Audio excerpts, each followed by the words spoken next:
Wala akong katotohanan yun tungkol sa kanilang dalawa na yan. Meron daw ginapang, meron naman daw niligawan si mama. Diyos mio, magkakapatid ho kami.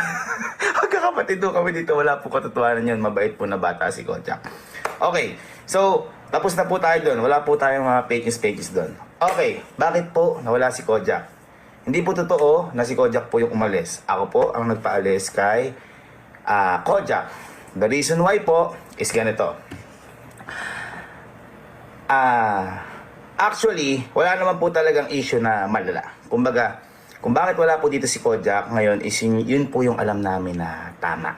Okay? To make it shorter po, si Kojak po ay nawala dahil nawala po yung pagpo-focus niya po sa pag-aaral. Okay? So, 2 weeks po siyang halos di pumasok, pero tinatanong ko po kung siya parate, oy, masok ka na ba? Okay naman, wala naman daw pasok, ganyan. Tapos, nung nalaman namin dahil may subject na magkaklase sila ni Kelsey, binabasa ko lang po yung notes ko para hindi tayo maano. Ang reason po ni Kojak ay alam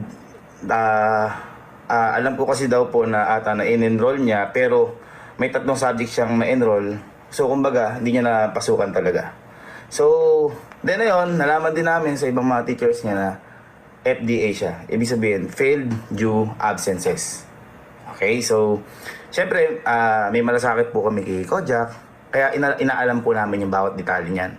Sabi ko nga po sa inyo, sa amin nakapundar si Kojak, so obligasyon po namin si Kojak.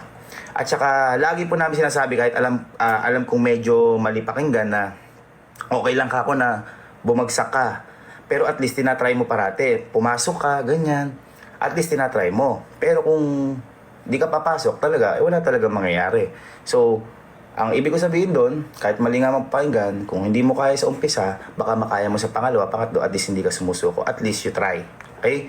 So, next nun, pero ulit, bago lahat mangyari yan, lagi po namin pinagsasabihan si Kojak sa pag-aaral niya. Lagi